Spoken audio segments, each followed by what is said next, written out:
fuel, give me fire, give me that which I desire.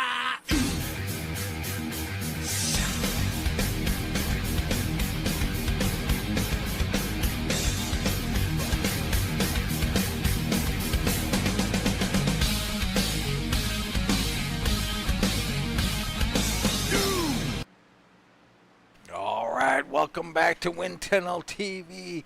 Tonight we take to the Gen 4 cars here at Chicagoland, brought to you by Kylou Glass. It's the Chicagoland 200. I'm Dean Doucette. He's Jared Carr. Jared, good old Chicagoland. That's a great little track. Well, great big track, I should say. Yeah, Dean, what an exciting place to get the Gen 4 season started. I mean, Chicagoland, so many great races there, right? I mean, you got the Kyle Busch, Kyle Larson showdown. You had the Carl Edwards trying to dive it off in there and wall ride. I mean, it is amazing. Love this track. I can't say enough good things about it. Yeah, well, and that's interesting because it's a great track. I love it as well.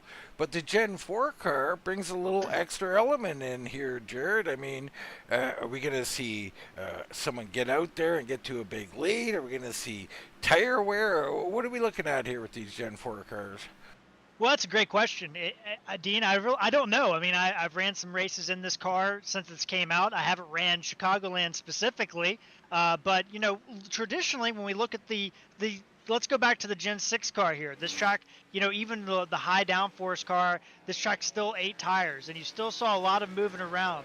So we can kind of like, you know, interpolate that this race is going to be a lot of the same thing. You're going to need to move around. I would gander.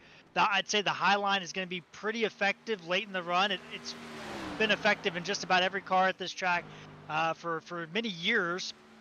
But it'll be interesting. I think we're all kind of learning at the same time, so it's going to be really interesting to see how this race kind of transpires as we go through it. Yeah, it really is. You're absolutely right.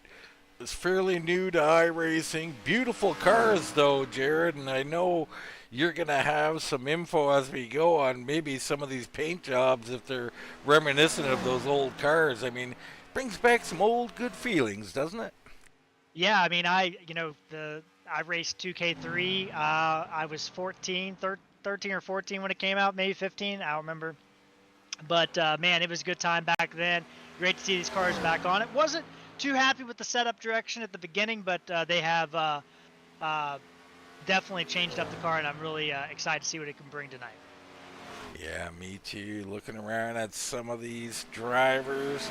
There's Wes Pistol out there. Got himself a nice Tennessee ride. I hope that's Tennessee and not Texas. My goodness.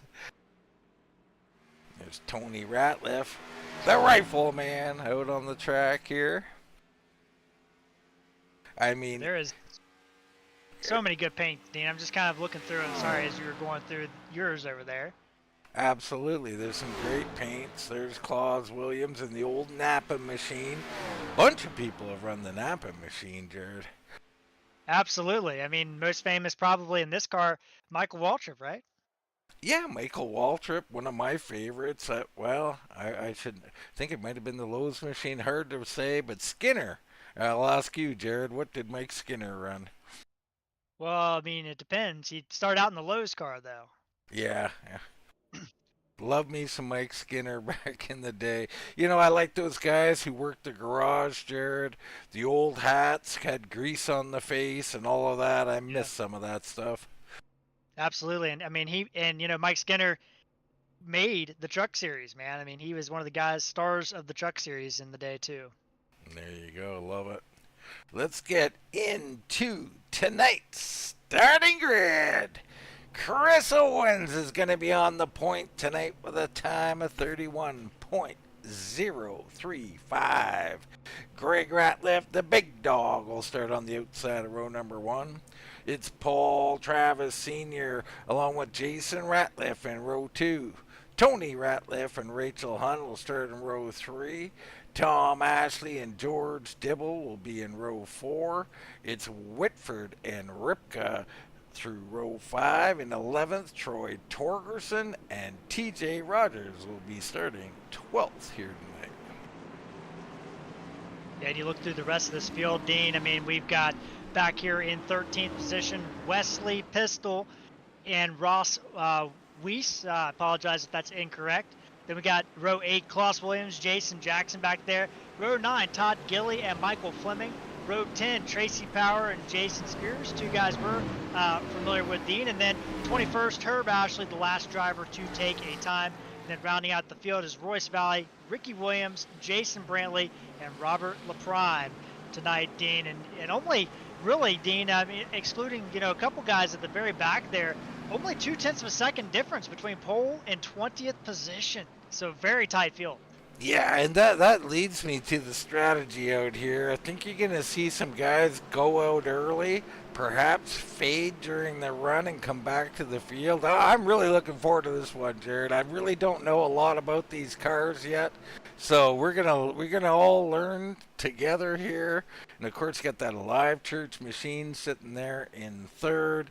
And Gilly, we're running that Kylou Glass, our sponsor here this evening, as we take to Green Flag Racing here at Chicagoland. A great start there by the 26 machine of Chris Owens as he takes the lead in the number 26 car. I almost screwed up there, Dean. I almost called it the 42 car of Joe Nemechek. There you go. Hard to tell out here. Look back at the 44 of Whitford. That looks pretty familiar as well. Yeah, the old Petty driving experience car, I think. Pretty close anyway. Same colors for sure. Yeah. Heavy traffic back there. They get it sorted out. And you can see these cars a little more active than some of the other ones we're used to, Jared. Absolutely, and look at George Dibble. Dean, we talk about George. I love George. He races in the Sunday Night Xfinity Series. You guys got to watch that series here on Wintel TV, but he doesn't qualify. But, Dean, he qualified tonight, and look at him up there racing inside the top 10. Listen, George has found a little something as Chris Owens extends his lead. This could be a mistake, but back to George on Sunday night, running second in that race, fairly late, and top 5 most of the night.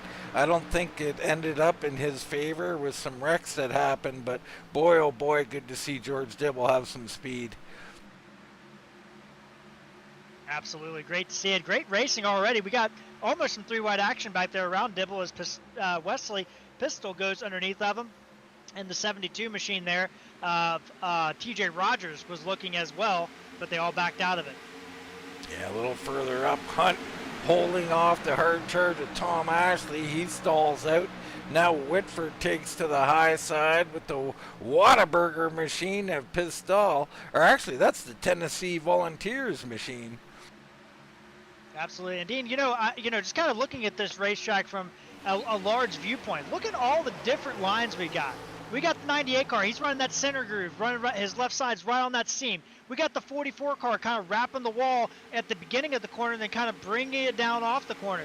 And that's in turn 3 and 4. Then we go over to turn 1. We still have 2 or 3 different lines. I mean, you watch Troy Torgerson. He's going to paint kind of a late arc there, paint the middle groove, and then the 44 machine running up against the wall, the 72 running in the middle, and they almost come together right there off turn 2. Oof. Rogers up into the 44. Slight contact. He backs out and saves everybody's lives. Meanwhile, Chris Owens out here extending. Jared, this has got to be too much too early, isn't it? Yeah, let's look at those lap times, Dean. 3:06 that time by for Owens, 3:36 for Paul Kay. But looking at those last few laps, they have come down.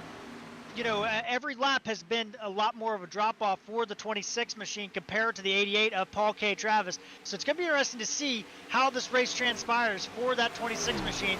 And we got some wily vets back here, right? I mean, Jason Ratliff, Greg Ratliff, Tony Ratliff, Rachel Hunt. I mean, these guys have been around. They were racing on 2K3, Dean. They know what this car is all about, right? So I think that you're going to see these guys kind of try to play the long game and see what they can do with Chris on the long run tonight. Yeah, most definitely. We're going to see some comers and goers here this afternoon, or this evening, I should say.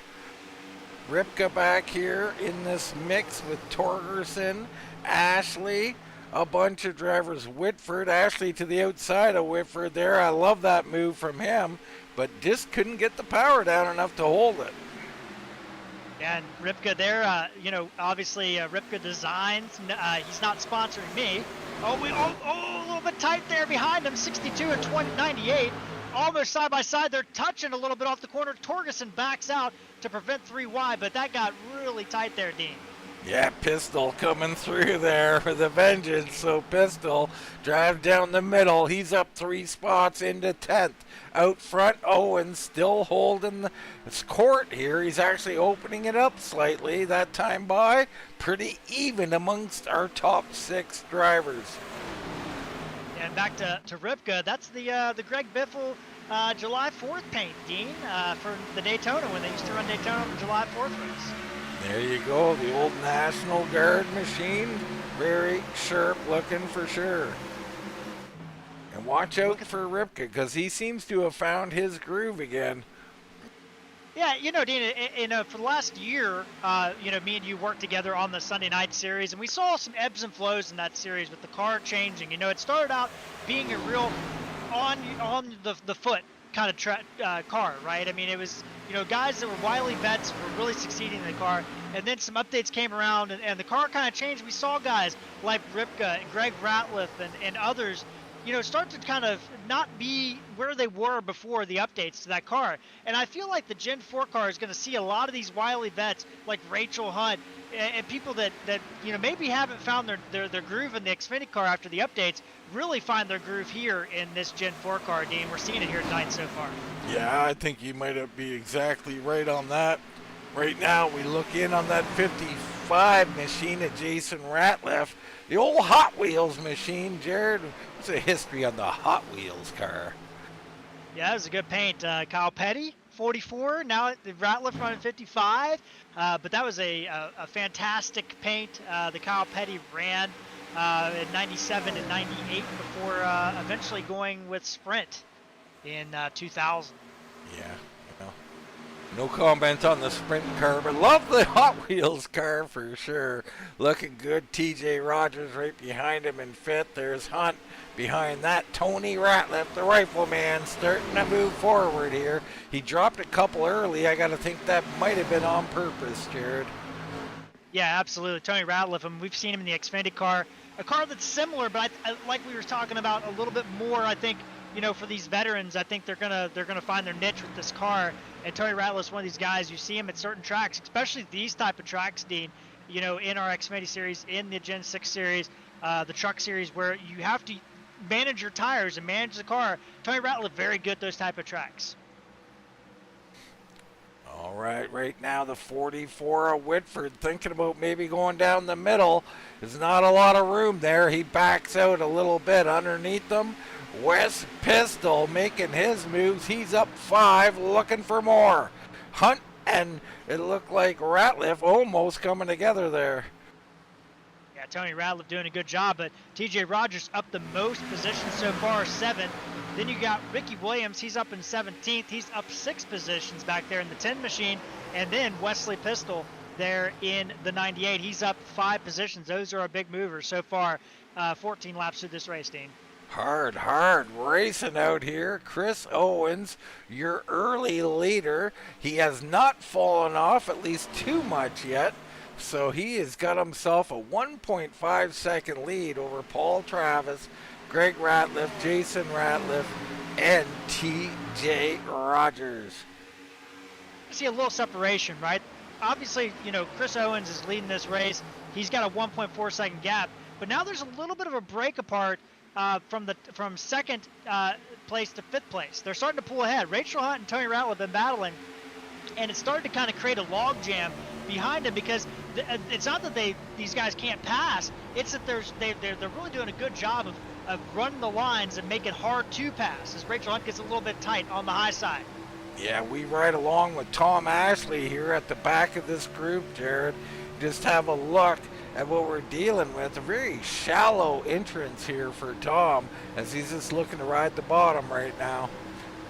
He is, and he's running his right sides on that seam beam, and I think that's really going to be a good strategy in the long run, because it's going to loosen up that vehicle as the race goes on. If he continues to run that, he's not painting the line. And you see there in turn 1 and 2, he moves up, puts the left sides on the line. I kind of like that strategy by Tom Ashley. The 44 clears Rachel Hunt barely off of turn 2. We move in 2, Rachel Hunt's car, a little bit on the high line here. And you can see she's pushing the limits up by the wall here, trying to look for those big runs off the corner, and she's going to get it.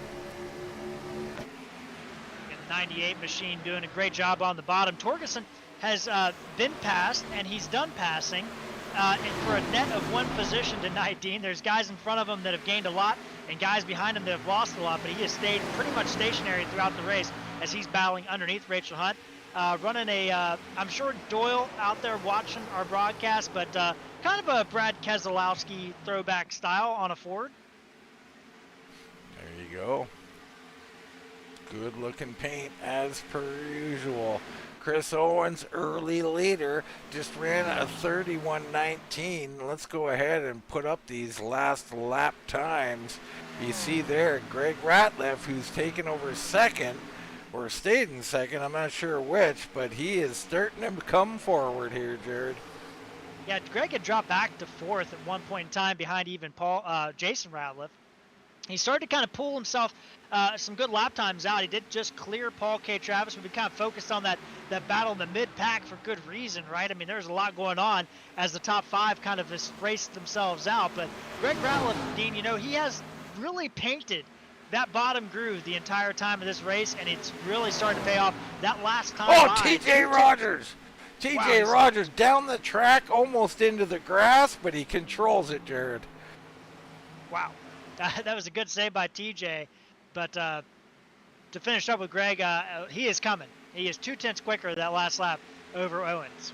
All right, so Greg Ratliff starting to come. Paul Travis just got passed by Jason Ratliff. I think that was part of that TJ Rogers thing. Paul probably had to check up or something, not exactly sure. Good one early on, lap 20 of 1:35 here tonight. Going to lead to some interesting pit strategy as well. Yeah, it is. I'll be really interested to see, because I'll be honest, Dean, I don't know if you know, but I do not know really what the fuel mileage is kind of looking like. Now, these Gen 4 cars do have a bigger tank than what we're used to in like the trucks or the Xfinity car. You know, this is back when they had the, I think, 20-gallon tanks or something along those lines. So a little bit different. All right. Yeah, it'd be interesting to see. I don't think they can possibly make it to halfway. So we're looking at a 2-tire star, 2 stops this race, I believe, Jared. Nothing would surprise me, though. Yeah, and that's really going to be really interesting to see how this race kind of flips around with that kind of strategy, if that's what comes around. Lance Ripka just cleared both Tom Ashley and Whitford, so Ripka's got himself a little racing room. And this is key, Jared. What I'm noticing, guys running the bottom in traffic where they can't get to the wall, that car's getting yawed out on exit just ever so slightly, and they're getting a hair loose, and kind of, you know, you got to manage the throttle that way. When you can extend out, you can see now Ripka opening it up. I mean, he's just got so much better drive off now. Yeah, he does, and now we're really starting to see the separation in this field, right? 24 laps is what it took to get this separation. The first place has got about a second lead, and then there's about a 2-second gap between Rogers and Travis, and then there's a little bit of a 3-car field, and then the real battle has started out back there around Tom Ashley, Rachel Hunt, Troy Torgerson. That's kind of your group of battle. And really, it's actually a little bit further back than that. Jason Jackson moving forward there in the 86 machine now, Dean. Yeah, Jackson, Fleming in here. The Toad Man barely could recognize him. He's running the No Bull machine tonight. So Kylou Glass sponsoring the series. The Toad Man vacates the paint job, though. I love the old Winston No Bull car. Yeah, you know what? And I think it fits him, right? I mean, Jimmy Spencer, Mr. Excitement, Todd Gilly, Mr. Excitement. I think we could make some parallels there, Dean. Oh, yeah, and he just put a little excitement in that machine right there, Jared. Wow. That's a commentator's gift right there, Dean. Okay, I like it. Commentator's gift. That's new, too. Meanwhile, Greg Ratliff has hunted down Chris Owens, now about 10 car lengths back. I'm never great at measuring, Jared. No, I would guess it's probably come down a little bit more as I changed the camera view there, Dean. I think that's probably 3 car lengths now. Yeah, I mean, he's coming, and he's coming in a hurry. He was about 2/10 faster last time by. So Owen's starting to fade here. Lap 27 here at Chicagoland. Yeah, I'm watching Owens, Dean. Off turn 2, that car is so tight, and he's having to get out the throttle because he's trying to pick up the throttle too soon. And now Ratliff is there, Dean. Yeah, he's going to make short work of Owens here, I believe. He's just got more car at this point. Now it's tough.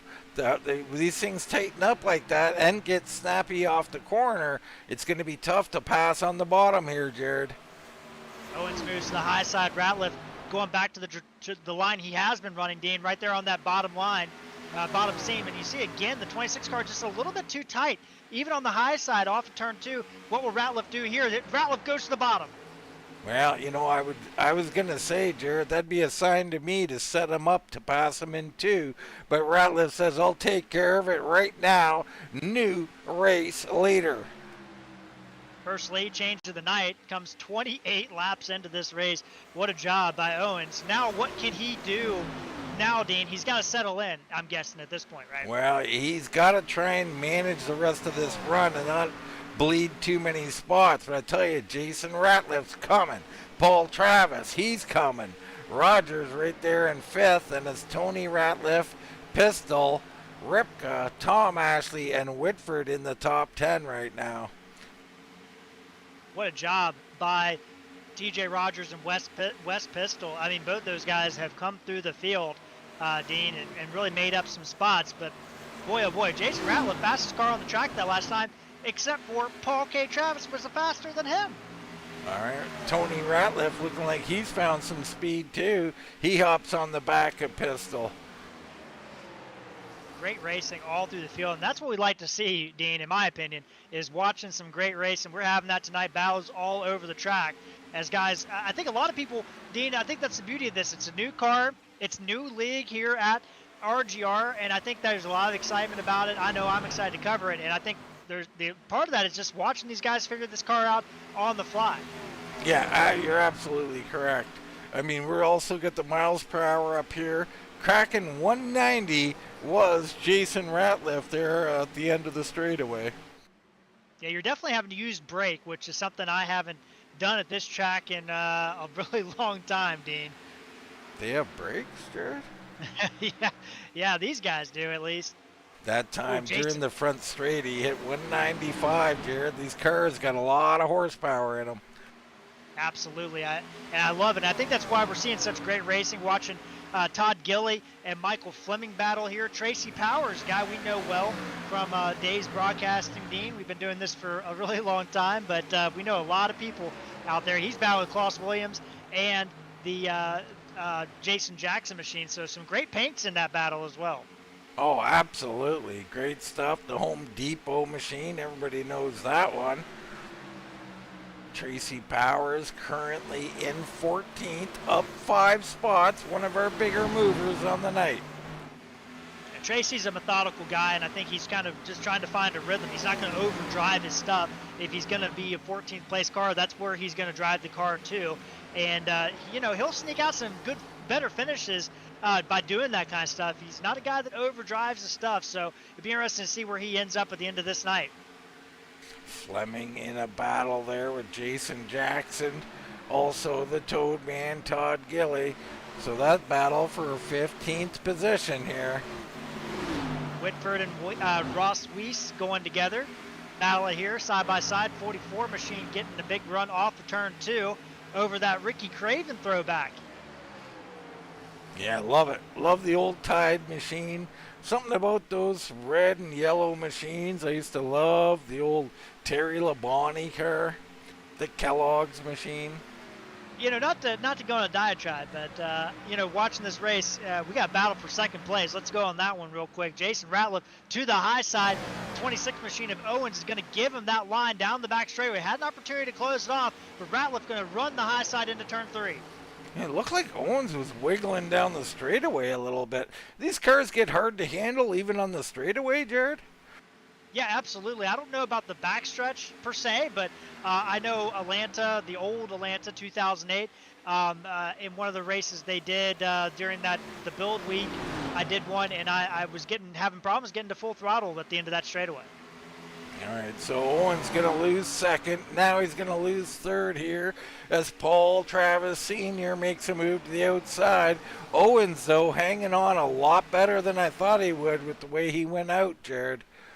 Yeah, I don't think he's doing a bad job at all. I think, maybe he could have saved just a little bit, but he's in a good spot. If he can just hang on to the back of this group, and I would say pit stops, let's gamble on like lap 60 is what I'm kind of thinking the window will open up around, right? I could be way off on that. I think you are. I think you're way off on that. Okay. I mean, my abacus says 45 would be a third, right?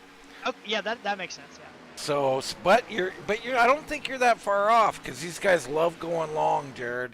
So between 45 and 60 is when we're going to see cars come in, and maybe, just maybe, they can make it on one stop. In that case, they're going to lap 67, Jared. Yeah, and I think that's what's going to make this really fun to watch how this kind of all transpires, because there could be a lot of pit strategy with this car, coming up, and that's the beauty of it, because we don't know. So our top four got some separation. Then you get to fifth is TJ Rogers, Wes Pistol, and Lance Ripka in seventh. Then it's Tony Ratliff and Tom Ashley. Ashley hanging on. He's under threat from about 5 cars here. Ross Weiss first in line.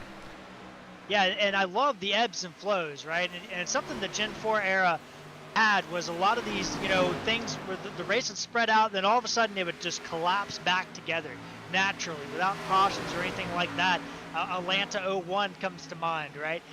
Where, it spread out for a large part of the race, and at the end it came back together naturally, and we're seeing that here, right? Tom Ashley, he kind of got out there. It's rubber banded back, and you got some good veterans in here. Troy Torgerson's in here, Jason Jackson in here, Derek Whitford is in this battle as well, Tracy Powers, Klaus Williams. I mean, this is a solid group of drivers in here, right? And it's really interesting to watch them run all these different lines and try to pick up positions. It is. The cars are all over the place. No 2 cars running the same line, or more or less. And it's very interesting to watch. We look back in 15th, you got Fleming. There's the Toad Man quietly in 16. And he seems to have settled that machine down. We've seen him get loose there. He seems pretty solid right now, Jared. Yeah, and I think, Gilly's in the same spot a lot of these guys are in. You're just trying to figure out where you're going to kind of roll in here and get used to that car. And you're really seeing he's trying to figure out a different line here. He's moved to the middle groove. And I think that's going to be a big thing we're going to see throughout this season, Dean, is trying to figure out what line works the best. How about Brantley right behind him? He's up 7 spots. So Jason Brantley in the familiar number 3 in that East Coast Web Printers machine. He's starting to look racy. He's got Jason Jackson right behind him in 18th. A great battle there, and Ricky Williams starting to make a little bit of ground up on these guys, running the Looney Tunes paint, Dean, that Jeff Gordon ran in 2001. Little side quest for me is collecting all those Looney Tune paints from 01 and 02. This is one I don't have. All right. Well, I would love to see that room someday, Jared. I'm sure. What do you got, about 1,000 die casts in there? I got about 50. I'd say about 50 right now, yeah. All right. I've been overestimated just a little bit. I tend to exaggerate, Jared. There's Royce Valley and Jason Spear, a couple of guys we haven't touched on here, riding 20th and 21st. Are these the type of guys? Have they saved something, or are they saving fuel, Jared? Yeah, I think you look at Jason Spear. I think he's a guy that always kind of goes to that fuel save mindset first, and we don't know, right? We could be just throwing something out there that is completely wrong, but I think Jason Spear is probably looking at that fuel gauge and being like, okay, I can back this thing off, and I'm going to save a lot more time by not coming down pit road twice. But we'll see how that all transpires here, probably in the next 20 or so laps. All right, Dibble has fallen, so Dibble, perhaps damage on that machine. We'll try and get a close-up here. I don't really see any damage, so Dibble was up near the front, now back in 22nd position. Yeah, and Rachel Hunt also right back there, And but she she's coming in. to pit road. Yeah, Rachel coming on to pit road here on lap 45, right on schedule. For Dean Doucette. Let's add that in. That's right. Well, here comes our leader, Greg Ratliff. He knows how to do math. He's down and in. I love this from the leader. Owens comes in. Pistol's in. Weiss. Wow, Whitford. Folks, I just want to point this out. This is the first time that I know of, and I have a really short memory, that Dean Doucette has been correct on pit strategy. First time. Unbelievable. I have a short memory of this. Every squirrel gets a nut, you know. Well, I think the key is, Jared, I found my abacus, so I can do math again.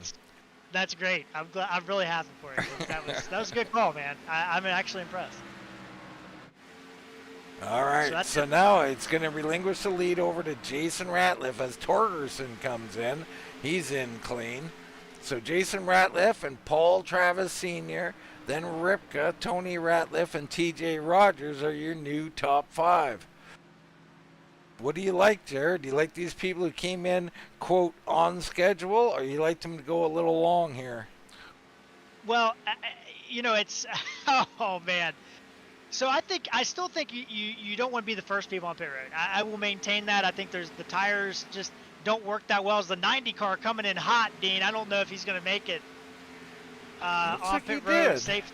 But man, that was a good pit stop and entry if he does not get a penalty. 47 behind him looked extremely hot, Jared. I don't know about that one. Royce Valley a little hot. Well, hopefully he didn't get a penalty. Jason Ratliff coming around. He's still not coming in. So I like the long. Going back to that, I think there is something to be said by having fresher tires at the end of a run. The key is you got to come in and out pit road and not get caught with too much traffic, right? And the advantage, with coming in early is you typically aren't going up against as much traffic. You're going to get up against maybe some back markers, but probably not that many.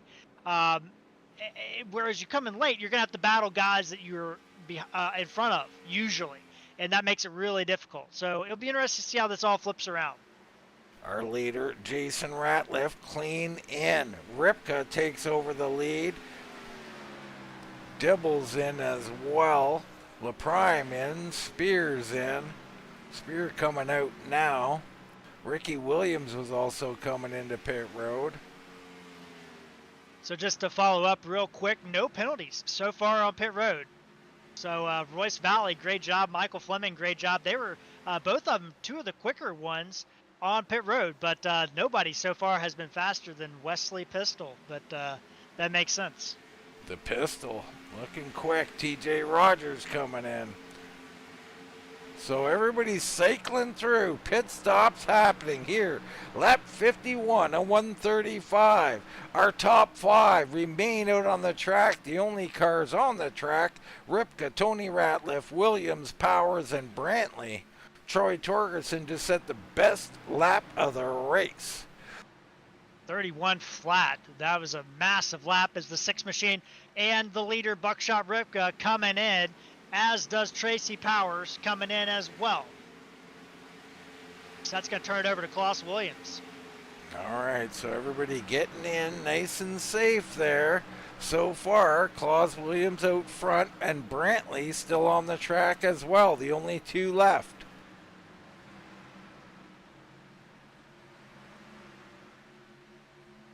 We're going to go on board here with Brantley and see if we can't catch him coming to pit road. You see right there, 55 machine having to work around Brantley. I'd say Brantley is coming in. He is. We're on board here as he rolls up. Good, strong entrance. That's a good pit stop by Mr. Brantley.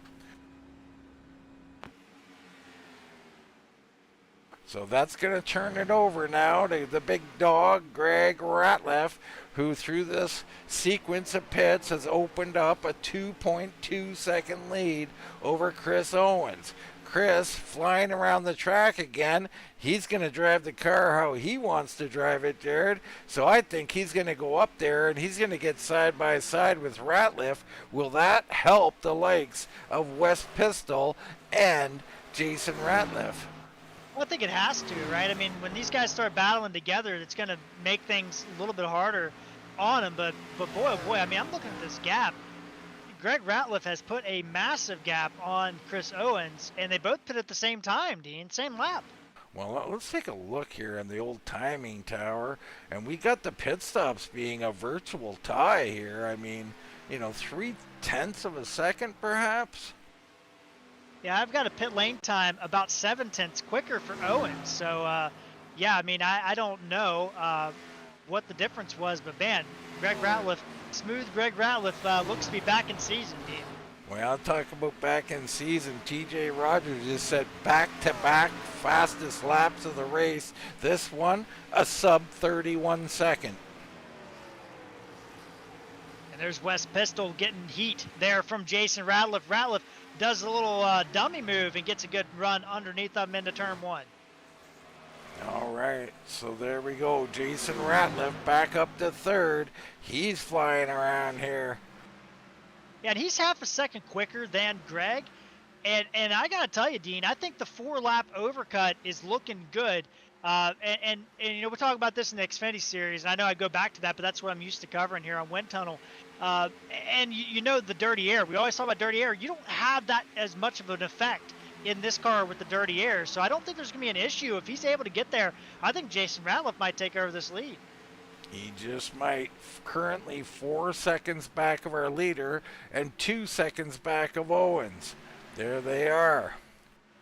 So we did have one penalty. It was a speeding on pit, I'm not exactly sure, but Tom Ashley with a 50-second pit lane time. He dropped to 24th on the track. Yeah, very unfortunate there. Looking on the 44 of Derek Whitford, currently in 9th, right where he started. Him and Ripka both 9th and 10th, right where they started. Jared, is this good? Is this frustrating? How are these guys feeling out there? Well, I think if you're Whitford, you're probably frustrated because you pitted on lap 45 and you got 5 cars behind you that within striking distance that have fresher tires than you, so it's probably a little bit frustrating. For Ripka, you're like, okay, well, I have the newest tires besides Klaus Williams on this field. I got to use up that rubber. I got to get to the front in a hurry, and here he goes with a big move under the 44 in the tri-oval. All right, easy work there. Ripka into 9th now. Fleming in 11th. Tony Ratliff, the Toad Man, 13th. And Royce Valley in 14th. Klaus Williams, Jason Jackson, right where they started. Tracy Powers, Jason Brantley, who was moving up, I thought. He's fallen to 18th, Jared. What's the story on Mr. Jason Brantley out there through these pit stops? Yeah, Jason is actually up 6 spots from where he started, but he was one of the last guys to pit, so he has the freshest tires, him and Klaus Williams, so he's going to have to make some hay through the field, but he has a good advantage, Dean. I mean, he's got 1 lap fresher than Powers, 4 laps fresher than Jason Jackson, so he does have some advantage in front of him. All right, so we'll keep an eye on him. Ricky Williams quietly in 19th, Spear and Hunt 21st and 20th. You got Dibble, LaPrime, and Ashley, Tom that is, rounding out the field. I believe Herb is off the track, so Herb Ashley, our only retirement so far, as Greg Ratliff continues to lead, continues that 2-second gap to Chris Owens, but Jason Ratliff is closing. Yeah, 0.3 second quicker that last lap. This lap, 0.2 quicker for Jason Ratliff, so still picking up time, but keep in mind he still has to get around Chris Owens in the middle there. So it's going to be interesting to see where this flips out. Some of our late pit stoppers are just now getting back into the top 10. TJ Rogers up to 6th now. Ripka up to 7th. He just gets around Troy Torgerson. And Tony Ratliff knocking on the door of the top 10. He was one of our last pitters as well. All right, so those guys looking to move forward as this run goes along. Remember now, pit stops are on 45. Next ones be around lap 90. It's going to be interesting to see how this all plays out. Now, Dean, I know the answer to your question, or the answer you're going to give to this question, but do you think about extending that second pit stop a little bit, or do you think about maybe shorten it up, because you know you can go probably 60 laps, right? I would say on fuel, maybe 50 laps, something like that. Do you think about shortening it up and maybe Well, pitting around 85? I'll tell you what, in general, Jared, I like to come to the race with a plan. That plan will be implemented and will not be deviated from. So, that's kind of how the way I am about it. But I like to think that I've done enough testing and that to do it. If you're out here and you see something, maybe you went long on the first one and you're just not making up the spots, definitely worth shifting to a shorter pit perhaps and get some track position. I think we'll see some of that out here today as Jason Ratliff has taken over second place. Hot Wheels machine coming to the front, Dean. I mean, I love it. I love the paints. I love the racing so far tonight. I've been really impressed by how this group is racing this car. But, you look through the field, and I'm, looking for some dark horses. I mean, I think Lance Ripka will still have a say in this race before it's all said and done. Well, there is Ripka currently in 7th, now up 3 spots. So he is advancing with that later stop. As I get a case of the hiccups, Jared, I got to stop this drinking, I tell you. Been there, and you look at Tony Ratliff now into the top 10. He's got some fresh tires and some guys on older tires in front of him. He just gets around Ross Weiss there for 9th, and he's going to work on Troy Torgerson. So these guys on early stops that were in the middle of the pack have kind of folded out to where I thought they would be, and I felt like there was some layover there with Klaus Williams and Tracy Powers. They're just not really making enough ground up to justify that really late pit stop, and I wonder if that's going to bite him if they try to short pit. Well, what I was wondering too is a couple of guys who late pitted, Jared, came out here and tore this track up, set personal best, set the best lap of the race even. Too much too early probably, wasn't it? Yeah, I mean, you always like to say, sorry to interrupt, but you always like to say that even if you have a tire advantage, the last thing you want to do is waste it in those first 5 laps, right? 100%. I mean, I can't really add much more to that. But this tire that's universal on the oval cars, if you overdrive those first 10 laps, if you give it too much stuff, put too much heat into it, you never get that back out. And it can really screw up the whole run no matter how good or bad your setup is. All right, so our top 6 spaced out a little bit here. Travis starting to run down Pistol here, so watch out. Paul Travis coming towards the front here. Greg Ratliff right now maintaining that gap. Now, by the time Jason Ratliff got around Chris Owens, it's about 2.4, Jared. It's down to 2, so maintaining but still losing, a little bit. Yeah, and you look at the lap times. I mean, he was about 2/10 still quicker than Greg Ratliff, but we are on lap 68. So I mean, we're talking somewhere in the 20 to 25 lap range of pitting.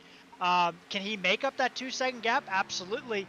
But I just wonder if it's going to be worth it to stay out long next time around for Jason Ratliff if he's not able to make better hay through the field to gain up on Greg Ratliff. An interesting thing, nobody went with a 3-stopper. Jared, you probably heard me say a 2-stopper can't beat a 1-stopper, but a 3-stopper can beat a 2-stopper. Now, there's criteria, right? Well, what is the fall off during the run? You got to have at least 2 seconds of fall off. How's the fall off in this car with these tires here, these lap times? Yeah, you kind of look at the first run, right? And we take a look at Greg Ratliff, who's been the model of consistency throughout this race. His best lap at the beginning of the run, and the first run, was a 31.178 on lap 3. The last lap he came in, he was pretty consistent on his last 5 laps, running 32.3s pretty much the entire time. So when you look at that math, Dean, by my math, that is 2.2 seconds. I mean, it's 1.2 seconds. 1.2 seconds. Sorry. so the So other. not quite enough. I mean, it's close, right? It's close. And Yeah. the other criteria I have is consistent fall off. I don't want to see a leveling off of those times. So a lot of these runs, the last 20 laps, all look the same. That's never good if you're trying an extra stop. I don't know why I'm talking about it. Nobody's doing an extra stop tonight, but just something to think about. And if you're going to do these longer races with 2 stops, it is possible, Jared, to do a 3-stopper. Well, there you go. Dean, and I want to point out some guys and gals joining us over on Wintel TV on YouTube land. We have Obama, Minnesota, cheering on George Dibble. We got Daniel Copeland cheering on Wesley Pistol.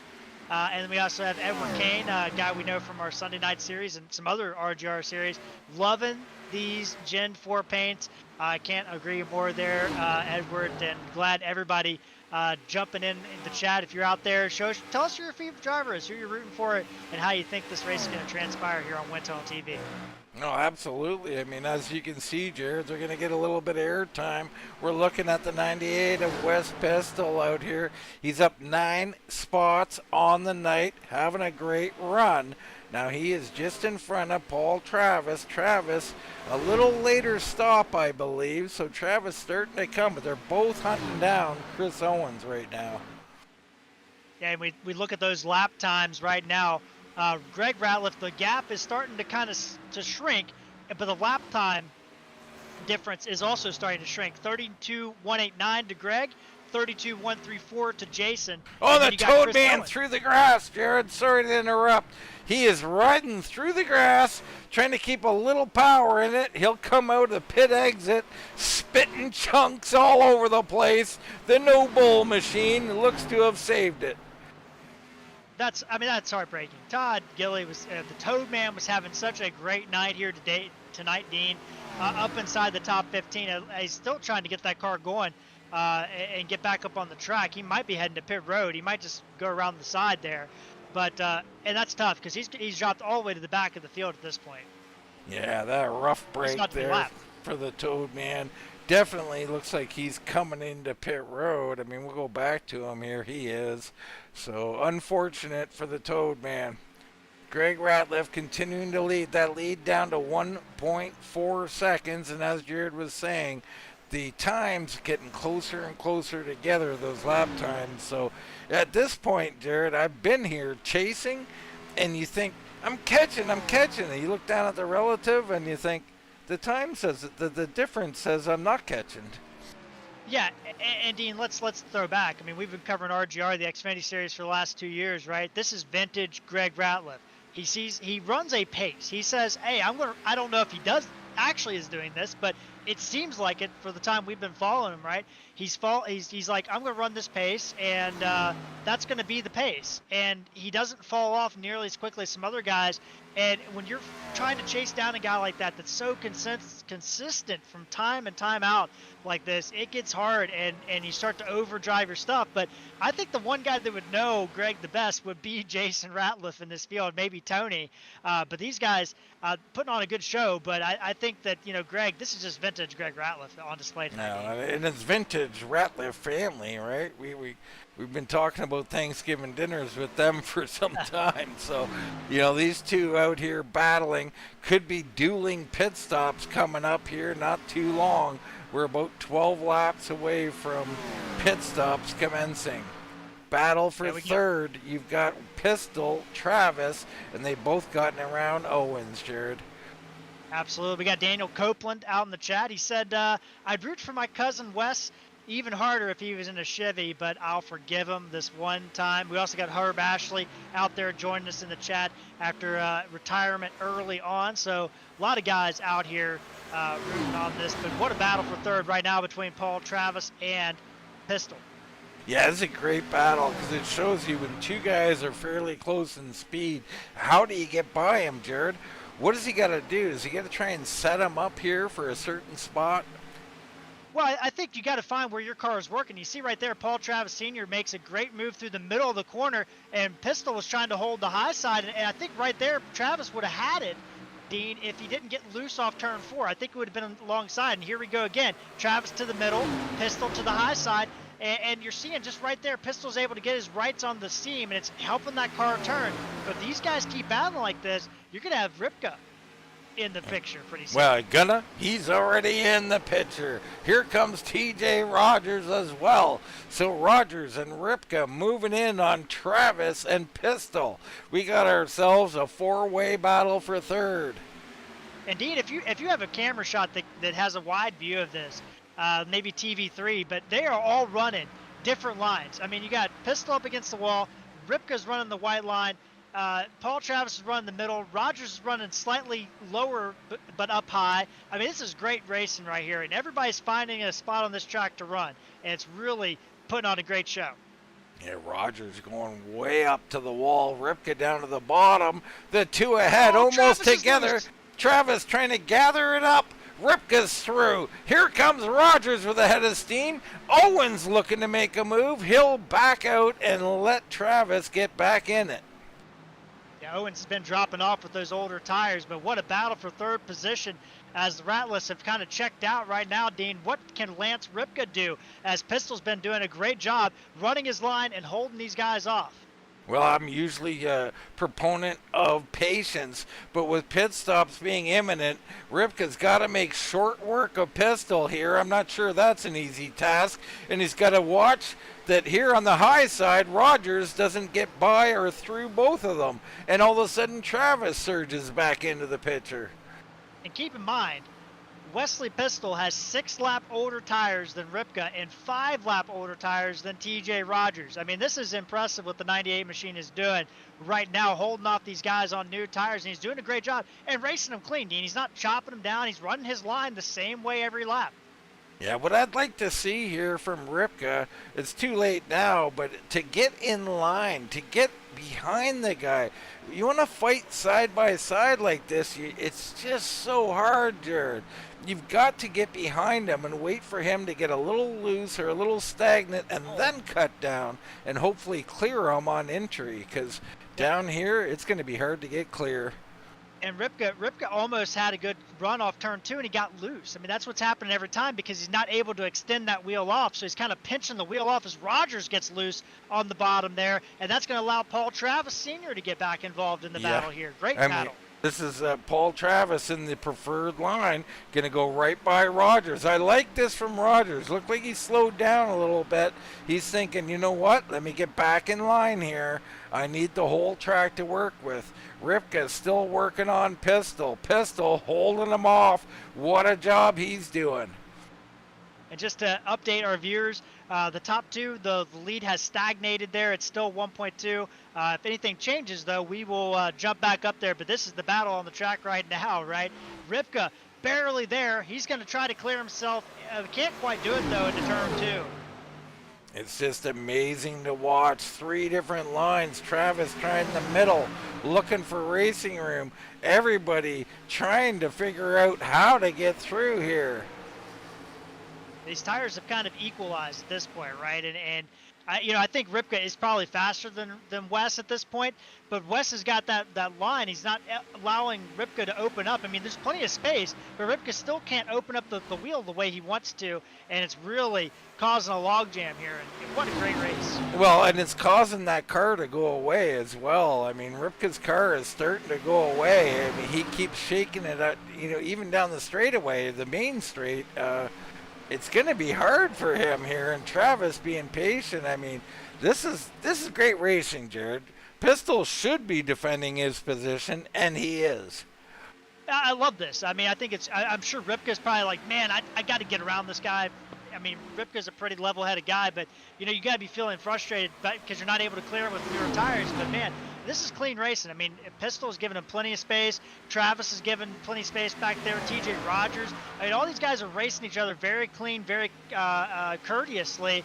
Kind of like the old days, kind of like 2003, right? And you see Ripka diving in there, trying to get a good run on the high side. Can he pull it down and get a run off the straightaway? Not bad. A little wiggle, but a little more speed. He's got Travis trying to push him through. Just can't do it down there. My goodness. I mean, Oh, he's going to my get so goodness. frustrated, he might put some buckshot in the rear end of that pistol machine. Oh, that's a good one. Yeah, this is great from our perspective as Ripka finally clears Pistol, but what a job by Pistol on 6-lap older tires to hold off these guys hard charging to the front. But boy, I tell you what, if you're in this battle, all that time you've lost is Paul Travis and Owens. Come in early, Dean. Coming in Yeah, early. this is a great call by them. There is no sense in staying out there in that battle, hemorrhaging time. I love this call. You asked would I change my mind or adjust? I would in that circumstance. You're back in traffic. You've seen what happened to Ripka. Get in, get tires, and let's go. A great. I like that call too. I mean, no reason to try to keep fighting yourself in that battle, a losing battle there. And I thought maybe Pistol was going to come in. He is coming in. Oh, and a late entrance there. That's aggressive from Pistol. Good entrance there. Claus Here Williamson, Claus Williams, yeah. Torgerson. So the floodgates are opening, Jared.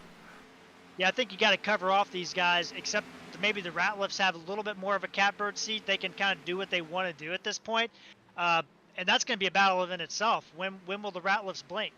Well, I think with the 4+ second lead over Lance Ripka, I mean, I think they're gonna run longer than anybody, probably.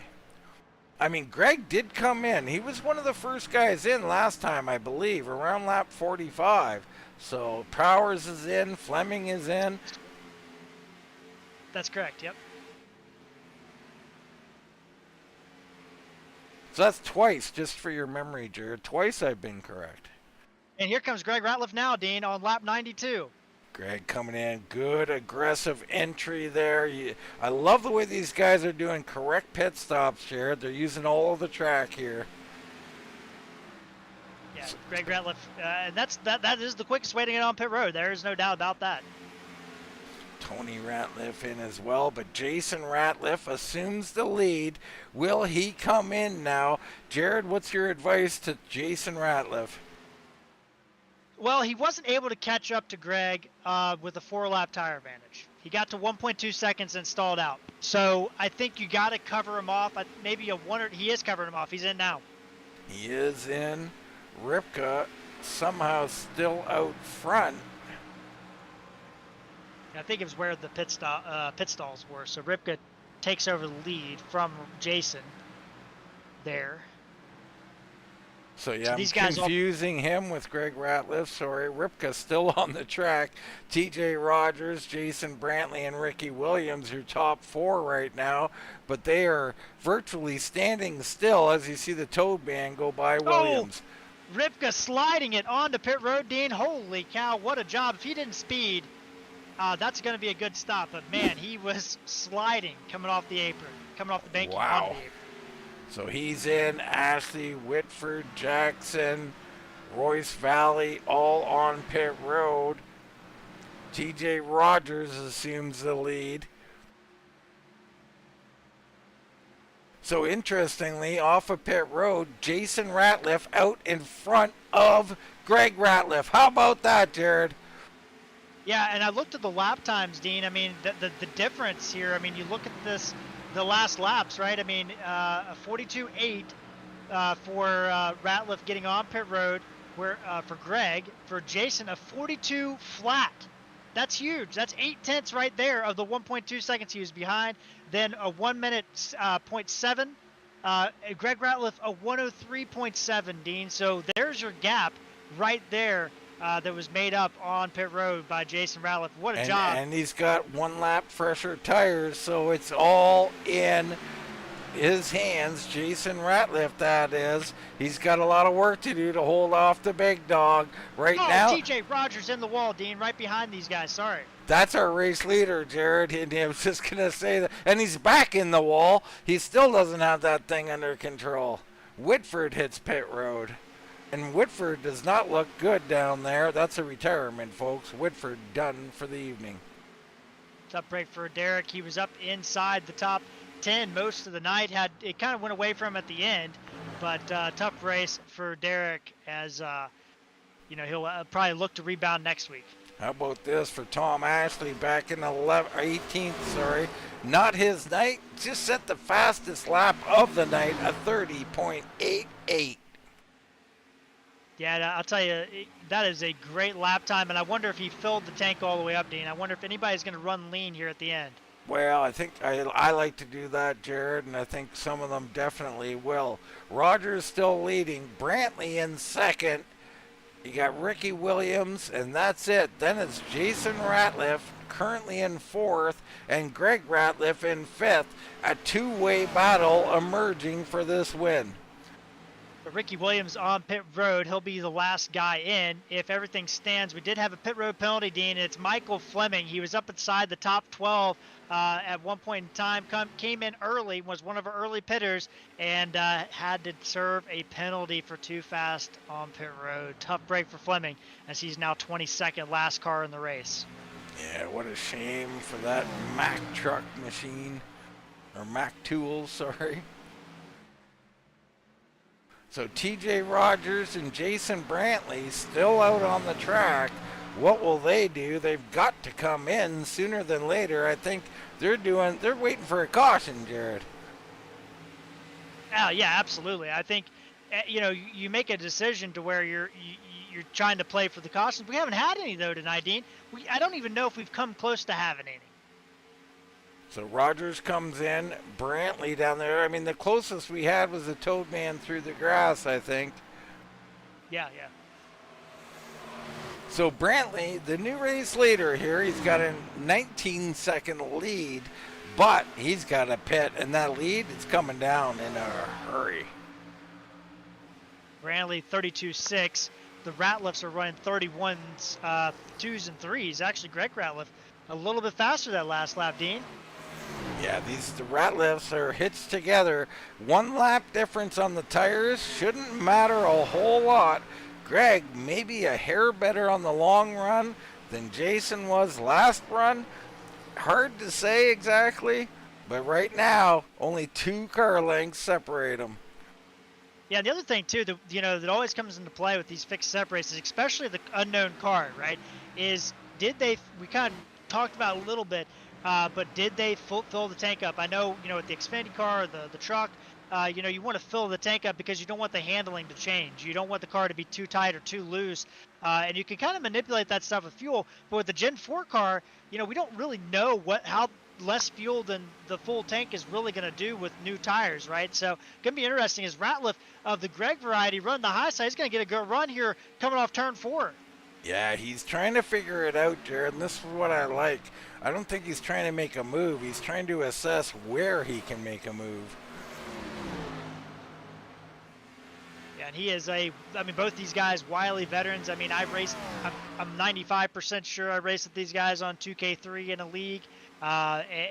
They're wily vets, so it's gonna be hard to work each other over, especially when it's family, Dean. Everybody's move when you're family, right? That's exactly right. Know him inside and out. As TJ Rogers put down the fastest lap of the race, an 8.3, Jared.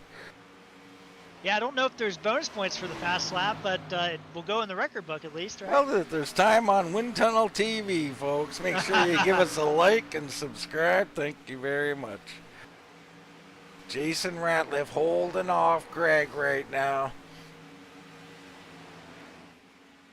And this is the battle right now, Dean. But the other battle I kind of wanted to talk about, Paul Travis and Chris Owen. Great battle there, and they're getting chased down by Lance Ripka, Dean. Ripka has kind of found some form here tonight. Yeah, I think Ripka, if you give him open track, which he's had here for a few laps, he's always going to be one of the fastest guys. Underneath, trying to pass people, it's a little more difficult. Yeah, this is a great battle for third, but Ripka is trying to join in on that party. And, we kind of talked about at the beginning, Dean.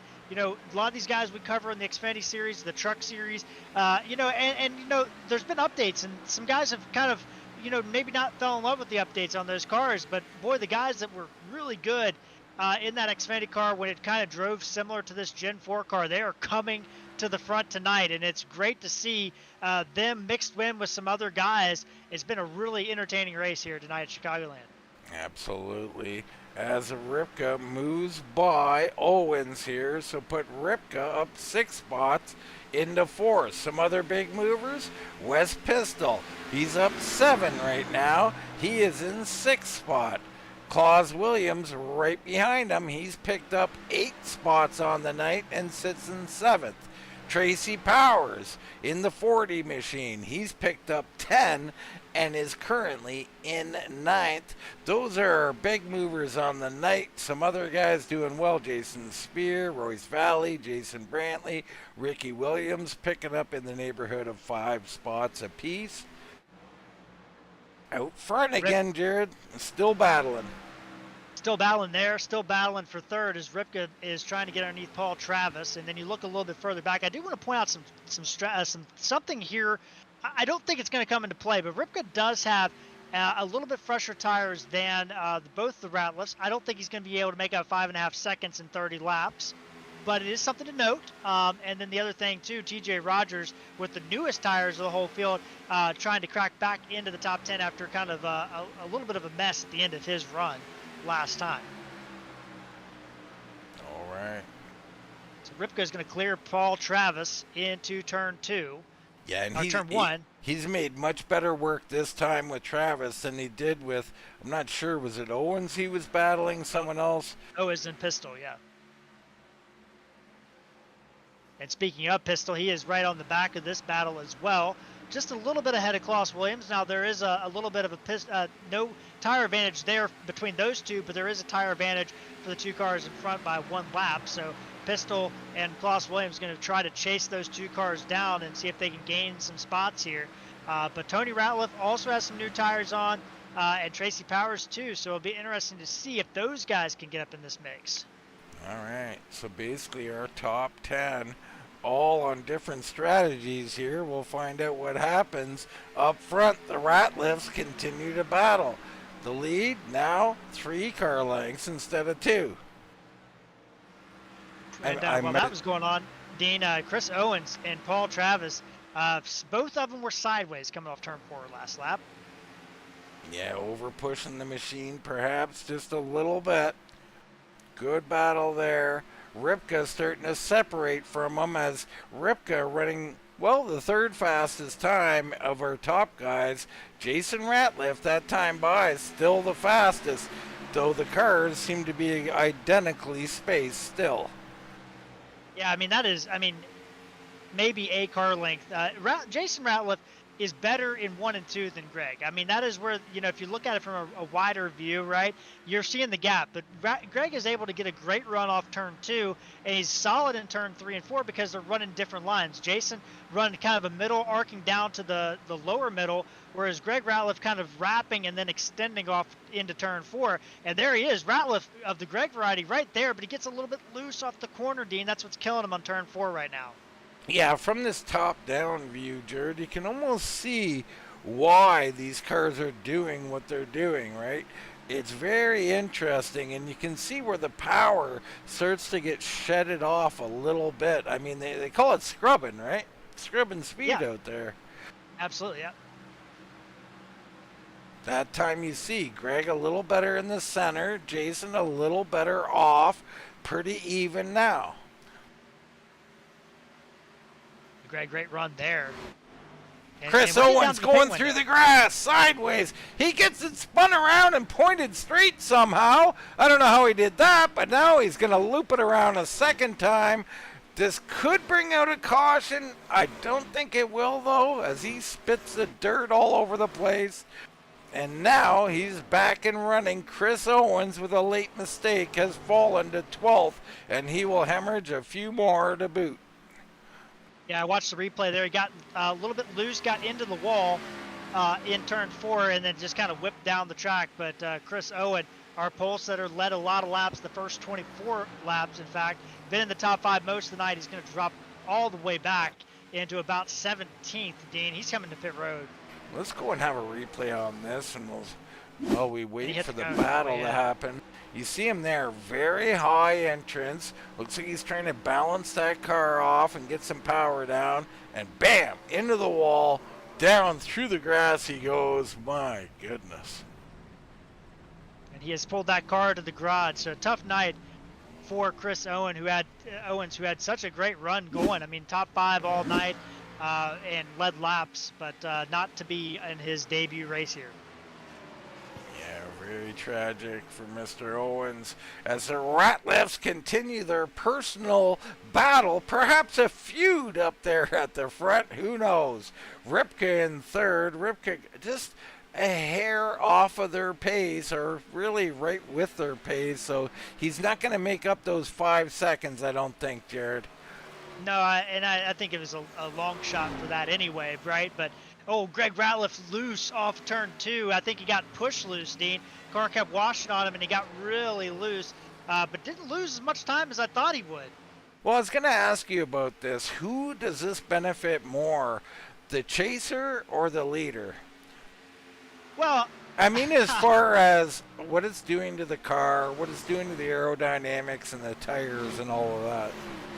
Yeah, I mean, so this is the 2003 setup vehicle, right? So there's no coil binding, there's no sealing, no anything and there's no body shaping, right? These are the old template style cars where each car had its own identity that ended in 04 when they went to the generalized template, right?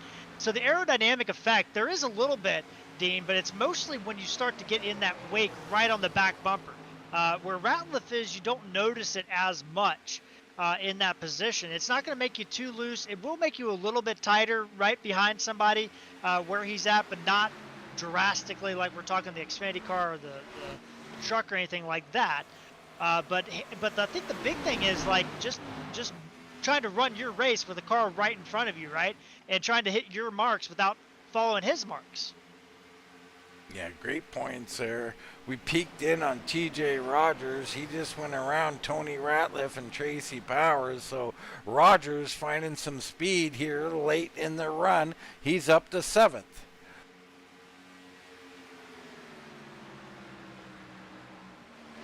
Other battles on the track. We got Jason Spear back in 16th. Dibble in 17th. Royce Valley right there as well. He's in 18th. Yeah, everybody's gotten pretty spread out, but there is a little bit of battle there between Spear and Dibble. And the leaders are coming up on them, Jared. And that's going to be, this is the thing, is now we're starting to get like on-track lap traffic with some guys, a little bit tightly up. We've seen some guys, some stragglers get lapped here and there, but we haven't seen really the field. And there is a handful of cars that could be under pressure to be lapped before the end of this race. Yeah, this could come into play. I mean, right now, Spear running a 32.4. Our leader's 32 flat-ish. So I think they're going to catch this group. How big is this? Is this something that Greg Ratliff is looking at and going, hey, I got a plan for this? I think you have to, right? I mean, I think you're definitely going to get to at least those back 3 of Valley, Dibble, and Spear. I don't know if you'll get to Ricky Williams before the end of this race, but you're definitely going to get to him. And these guys are starting to kind of collapse together, Spear, Dibble, and Valley. And they're battling for positions. They have every right to fight for positions, stay on the lead lap, all those good things. So I think if you're Greg Ratliff, you've got to start to analyze the situation, figure out what those guys are doing and where Jason wants to run his car. And can Jason's car run a different line? I mean, he hasn't deviated too much between the middle and the bottom. That's about it. He hasn't gone to the high side this run at all. He has not. I mean, and we always talk about it, Jared. Clean air is king.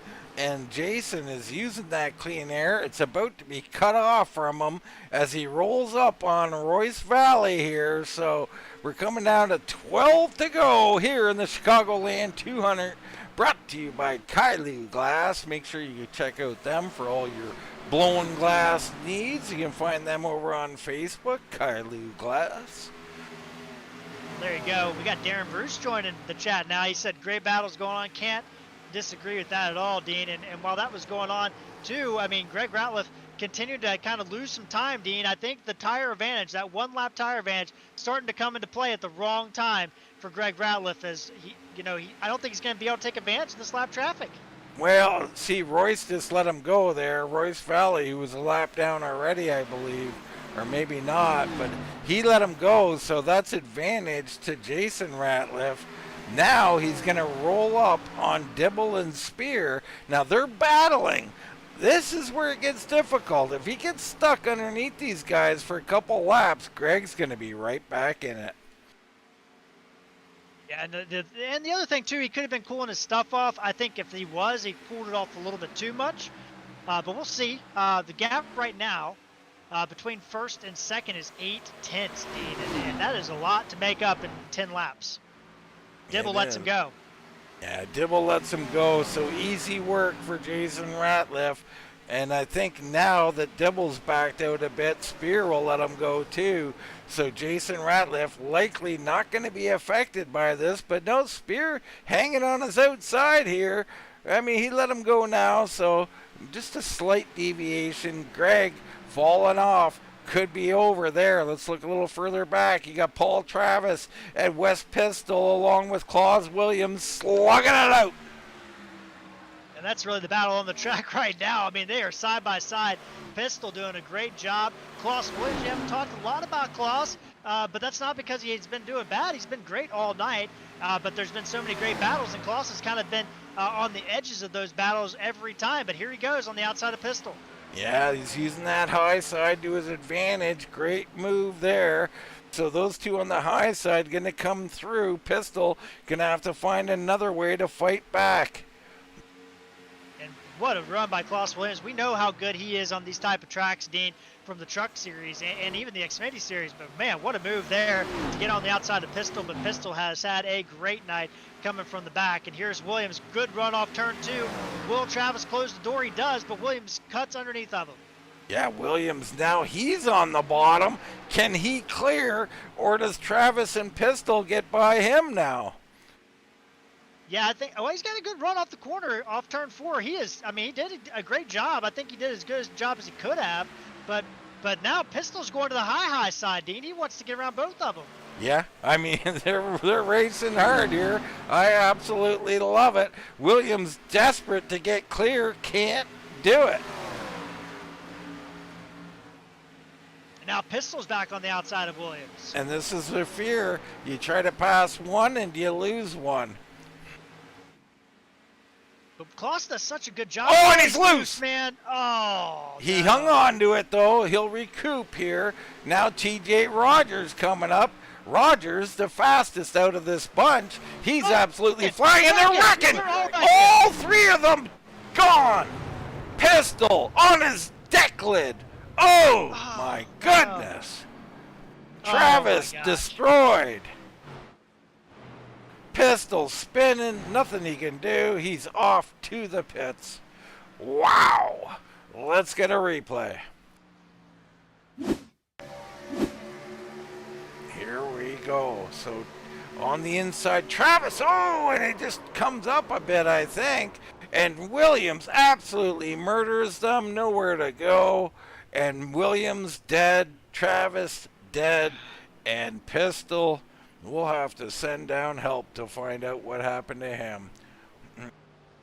Yeah, I was looking at the replay. I was trying to see if maybe Claus got hit by TJ Rogers. Doesn't look like he did. I don't know 100% if he just got wreck fixated. I mean, that's a weird one because Claus usually is pretty good about avoiding wrecks. So I don't know what happened there. I think they were so close, Jared, at such speeds, 200 miles an hour.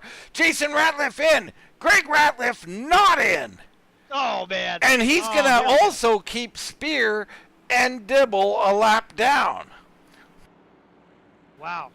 Jason Jackson looks like he'll come in. The whole field is coming in except for the big dog, Greg Ratliff. I love it. Go try and get you one, big dog. Boy, oh boy, that's some big gamble for Greg Ratliff. And boy, I don't know if that's going to pay off, Dean, because nobody stayed out with him. It's probably not going to pay off, but remember, any flag will end this, except for the green, of course. So we get a caution, and it's Greg Ratliff, victory lane. I mean, this is going to be wild. Jason Ratliff, Lance Ripka, TJ Rogers, Tony Ratliff, they're going to come out 2nd through 5th here. And then you got Powers, Torgerson, Weiss, Brantley and Spear in the top 10. And actually, it looks like Spear will get that wave around, so good for them. Yeah, I was trying to look at the rule set here, Dean, and just see, you know, if we're going to have a green-white checker or not, but I'm not sure. I mean, is that enabled? Yeah, I believe it's one green-white checker, Jared, but I can't tell you what's set on the server, but that's the tradition. One green-white checker to end this thing. Gotcha. I didn't know if we were doing some 2003 rules or anything like that. You know, lap cars, you know, lined up with the pack, anything like that, but either way, I mean, this has changed the whole complexion of this race because now, I mean, guys that were 5 or 6 seconds back, like Ripka and TJ Rogers, they're into play now, Dean. And I did say that Ripka was going to have a say in this race, I thought. I just didn't think it was going to be like this. Well, you've really got to watch someone like TJ Rogers in fourth. Great short run speed. Heck, Royce Valley's up here. Well, he's fading back. He's not actually up here, I don't think. No, he stayed out, so he has to drop to the end of the field. But yeah, there's a few guys up here. I mean, Tracy Powers in the top 5 now. Ross Weiss up here. Torgerson. I mean, what do these guys do? I think we're going to see some 3 and 4 wide here, Jared. Yeah, and you know, I think if you're Greg Ratliff, the best thing you can do is try to back this thing down and make it as tight as you can, and then try to jump that as quick as you can, as hard as you can. You don't want these guys to get spread out. You want them to all fight each other through this field and have to battle with each other. And maybe you can kind of sneak out there, but this is a massive tire disadvantage for Ratliff. He's going to need some help, dude. Pace car off. Let's go racing. Greg with a good start. Everybody top 3. Great start. TJ Rogers got some speed coming from 4th.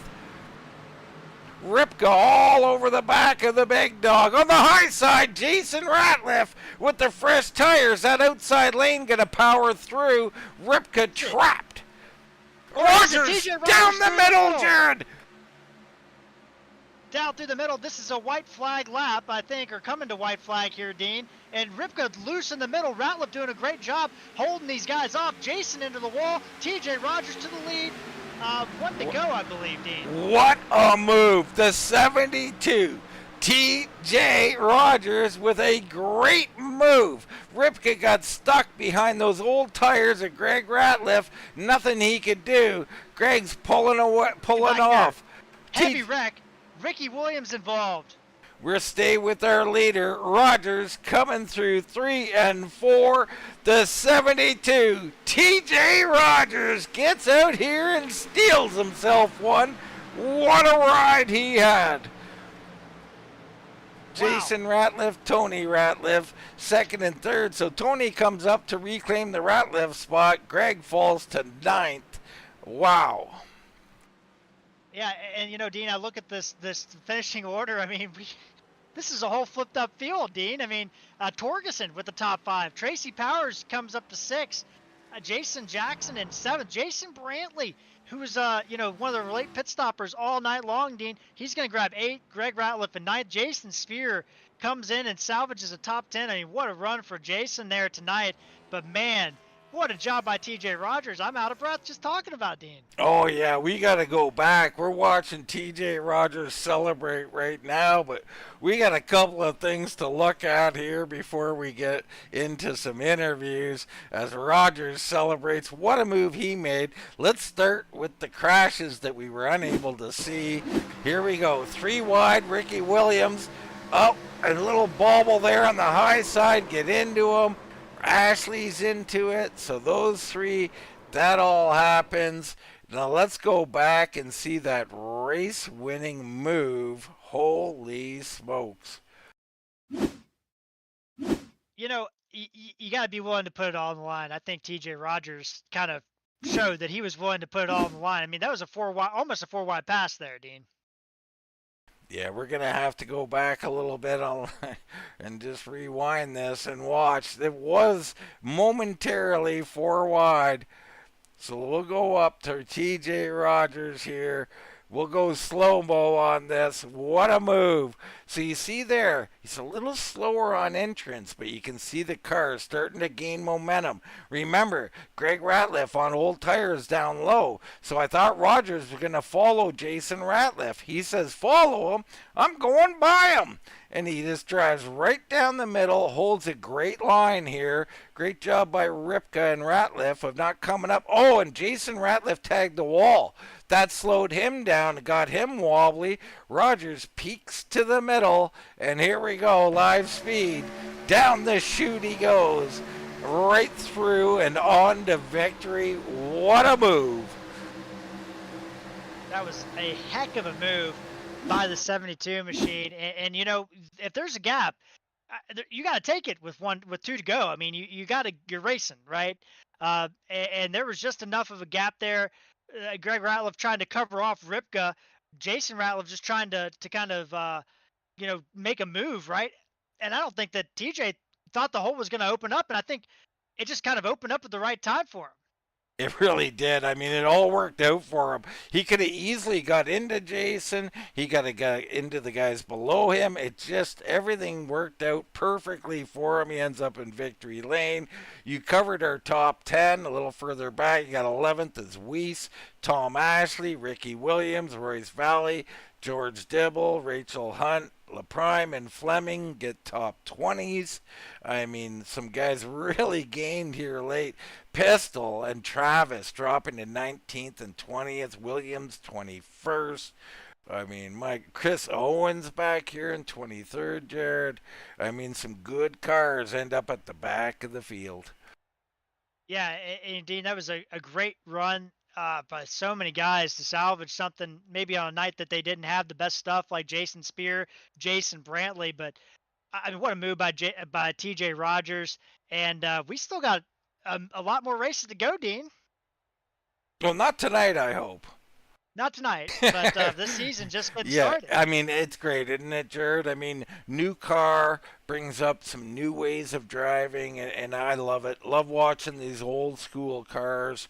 Right now, let's go to commercial break. We'll come back. We'll talk more about that. We'll get into some race interviews, including a very happy TJ Rogers.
Back here at Auto Club.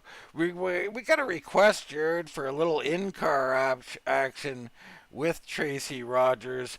I think that's worth a look. Let's have a look at it here.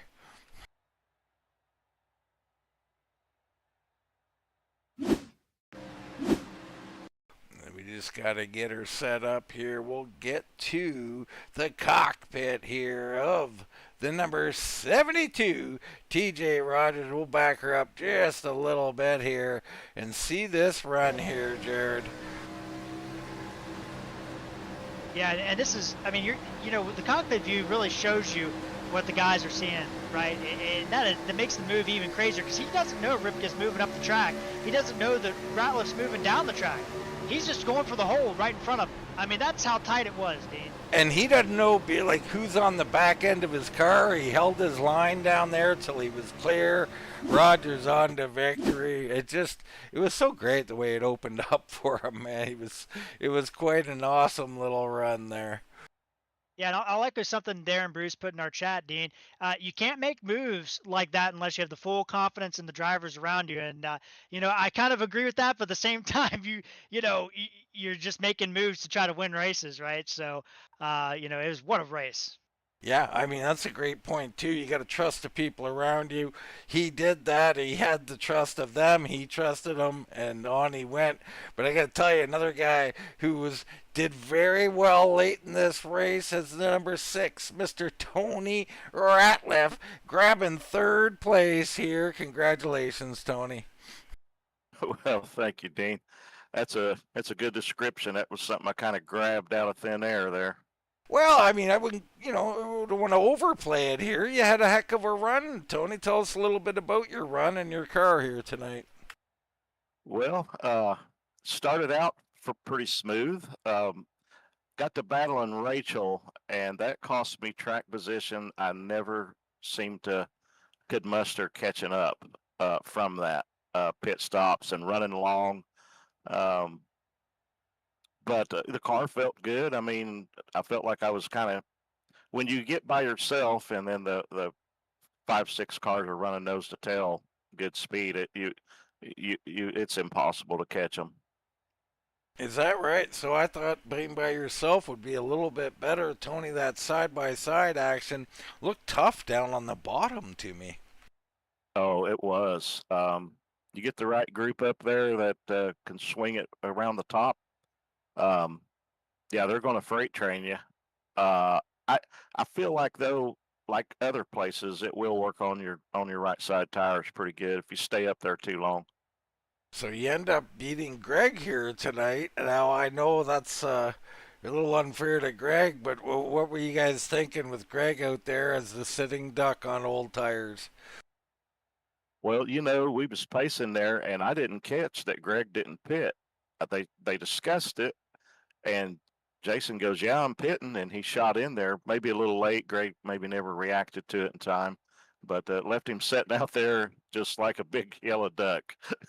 Man, what a painful thing. But we bring the second Ratliff onto the podium, Tony. I mean, it's a great way to open up the season, isn't it? I mean, you gotta love it. Oh, absolutely. I mean, a lot could have went wrong right there. When TJ kind of opened the door there, I seen that, and I didn't waste no time with the run and being clear. Made sure I was clear to move up, and you can't second guess it. When you commit to that, you gotta go. Yeah, and that's a great point, Tony. I mean, a lot of this, and I think particularly in this car, is you've really got to commit to your moves, don't you? You really do. You got to carry that momentum. Uh, that's the long and the short of it. You bump that throttle a little bit, they're going to eat you up. These cars accelerate so strong off the corner with all that power. Um, yeah, and they're a little tricky to drive, Dean. I got to admit, but we're all learning it together, and I feel like we we put on a pretty good race. It just about went green there. I was having California flashbacks. Absolutely, Tony. Well, we're learning on the fly too here in the booth about this car in this series, and I'll tell you what we learned tonight is we absolutely love it, Tony. Put on a great show. You're a part of that. You put on a great show. Finished third here. A great way to start a season. I hope it continues for you, man. I can't wait to see what you do next week. Congrats on third, and we'll give you the mic, brother. Anybody you want to shout out or thank, you go right ahead. Yes, sir. Yeah, I really appreciate that. Yeah, it's been a great 2 opening races. Kind of come from nowhere with the luck of the caution. I will say that's been a gift in both races, but really having a ball so far. Yeah, we got to thank TJ and family for the Kylou Glass sponsorship of this series, and glad you guys came on board to make it 3 for 3. That's really exciting, and appreciate y'all. And your broadcasters are always a lot of fun. I've watched some of them over and over. Some for the enjoyment, and some for kind of studying what went on. That's always. I don't know if anybody's used that as a tool or not, but I kind of have. So you got to use every little thing resource you can find to, to get a little faster, a little better, a little more consistent, and things like that. So, yeah, big thanks to them. East Coast West Printing with Jason Brantley, we love them. We don't know what we do without them. And of course, Mike Brown with the Live Church on Sunday night. We just appreciate all those people more than words can say. Appreciate my team.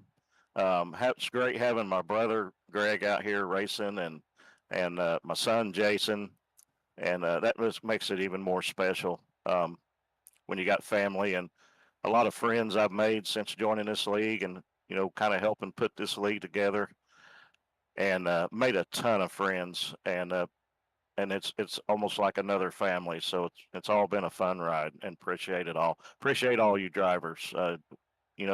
Again, you couldn't have it without sponsors. You couldn't have it without the drivers either. So we just appreciate everybody involved. All right, Jared, that's third place finisher Tony Ratliff talking about friends, family, camaraderie, sponsorship, all the pieces, ingredients to make this pie. Jared, I absolutely love it. Absolutely. And Dean, we talked at the beginning of the race or at the end of the race, we thought we were going to be interviewing two Ratliffs tonight. Well, I got the second Ratliff. Jason, great run tonight. Congrats on your second place, but I know it's probably not what you wanted there with 2 laps to go to see the yellow flag. No, my heart broke quite a bit there. Had a real good race going. Racing the uncle there for most of it, and just fought the way through traffic and put a little gap between us, and thought we was on the coast to come into victory lane tonight, but wasn't meant to be. But what a shootout for the finish. That was fun. Well, let's talk about that end, right? So we get that caution with, I think on lap 132, 3 to go, and you're coming around turn 3 and 4. What was the decision in your mind? Was it always, hey, I'm going to pit here, or was it, I'm going to do the opposite of what Greg's doing? Well, on the last one, I knew, because it took me so long to even get close to him after our first green flag pit stop.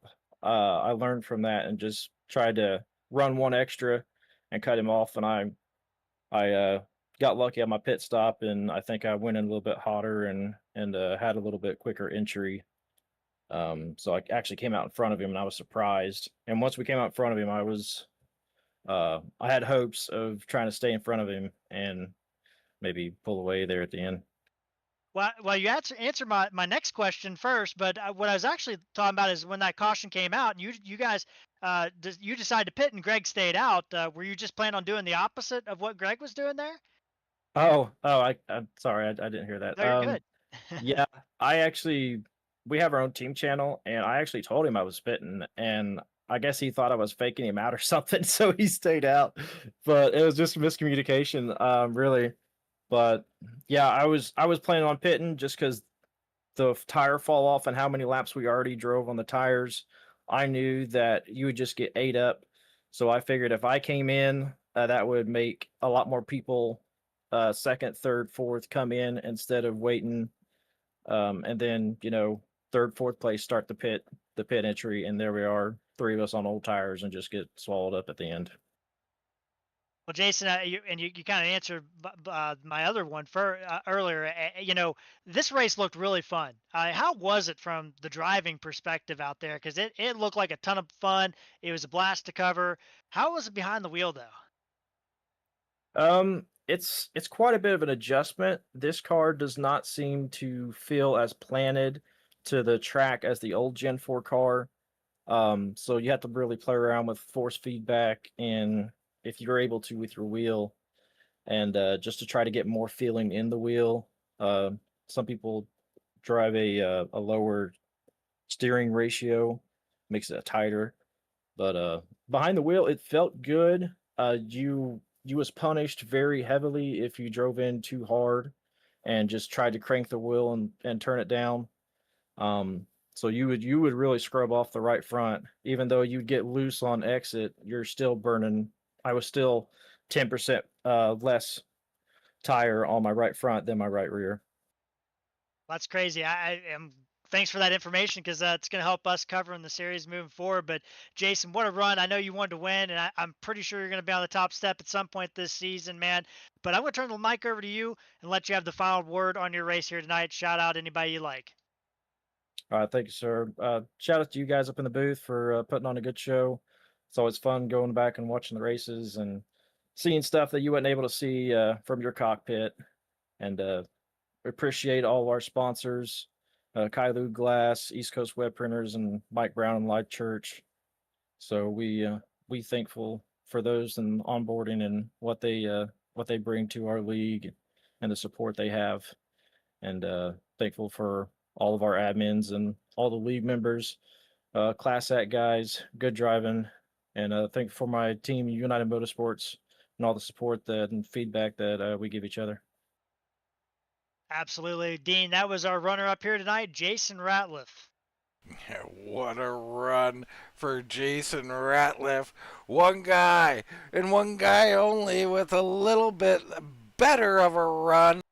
And maybe a little bit of luck there at the end. The 72 making his own way through and grabbing the victory. TJ Rogers down in victory lane. Congratulations, TJ. Thanks, Dean. Was a struggle most of the night, but in the right place at the right time at the end. Man, I mean, you were, and the right time is the key phrase there, because TJ, we see the bottom line gets bogged down behind the old tires. The top line, we figure, okay, you're going to follow Jason through. Jason kind of hits the wall there. Decisions got to be made in a split second. I mean, what was running through your head at that very moment? Well, I didn't even realize that Greg was stayed out on old tires. I knew the only shot I had was just to stay in it. When I seen Jason get a little squirrely there and tap the wall, there was a hole in the middle, and I knew I could hold it through there, so I just went for it. Man, did you ever? I mean, how exciting was it out there? I mean, we seen you during this race setting some fast laps, especially later on in the race. Seemed like you were hooked up. How was the car feeling for you? Well, to be completely honest with you, I'm really, struggling with this new car, and it's not working out for the AccuForce wheels. Guys that are driving AccuForce wheels are really struggling. We have no feeling going into the corners. So on long runs, I'm screwed because I can't save tires because I can't feel the tires. Wow, that's crazy for me to think about, that you don't have the feeling, the wheel's not perhaps working. I wonder how damn good you would be, TJ, with a working wheel out here. You look pretty good to me. You know, we get that late caution. What were you thinking? Were you thinking, this is my chance? Or were you really thinking, heck, I'm just happy to have third even? Well, once that late caution came out, and I was right behind the wreck when it happened, so I was thankful to get through it. Once caution came out, then I knew I had a shot because I can run fast for 15, 20 laps, but after that, I just can't save tires because I can't feel the front tires. So I knew that I had a pretty decent shot once we went back to green. Well, TJ, you need a little bit of luck in these things, and you need a lot of skill. You had both here tonight. It's, the opening night to this championship. We always talk about championships. We think this is one of the main things it's about. How good is it to get this start? I mean, are you dreaming big right now? Well, it feels good to get a win. It's been a while. I mean, got a few wins in the old Gen 4 over the last season, but championships I doubt I'll run for because I missed too many weeks. So I'm just out here to have fun, have a good time with these guys. Great racers, good clean racing. Well, maybe we'll label you Mr. Excitement, TJ, and we just come in here and grab some wins. We thought it was a thrilling race. We're thrilled for you, man, getting this victory. End up 11 spots on the top of the podium. Congratulations, my friend, and we'll give you the mic. Any friends or family or anything else you want to shout out? Well, I appreciate you guys at Wind Tunnel TV for broadcasting these races. I want to give a thanks to Alive Church and East Coast Web Printers, obviously, for both those guys for being sponsors. Then for Kylou Glass for stepping up to put this Tuesday night league on Wind Tunnel TV. You guys do a great job. Well, thank you very much, TJ. Jared, our race winner, the 72 TJ Rogers.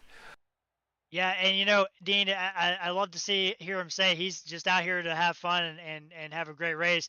And I hate to hear that he's not able to feel things with that AccuForce wheel. Not the first person I've heard say that about this car and that wheel. So hopefully they can get that resolved. But man, what a race. I just think that was such a fun race to cover because there were so many different things going on.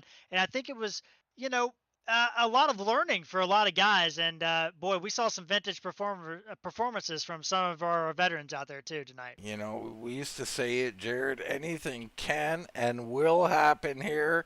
And here it is, 3 to go, 5 to go or something. The race is virtually over. Caution comes out, things get flipped on their lid. We'll have angry people, we'll have sad people, we'll have happy people. It's racing, ain't it? It's racing, baby. Absolutely. And Dean, next week, I mean, these guys getting thrown right into the fire. We're going to go to Rockingham. That's going to be an amazing race. It's going to race a lot like Chicagoland in the tire department, right? In the groove department. So it's going to be fun to see what these guys can do heading into next week, Dean. I know I'm excited about it. I know you're excited about it. And I can't wait to watch it here on Wind Tunnel TV. Treacherous track, Jared. You got to get one of those bus chairs with the springs on them to get through those corners at Rockingham. I'm telling you. Absolutely. It's gonna be phenomenal, folks. And what a way to kick it off here in the Kylou Glass Gen 4 Series. TJ Rogers, your winner here. But for myself, Dean Doucette, for Mr. Jared Carr, that's gonna wrap it up from Chicagoland. And we'll see you right here next time.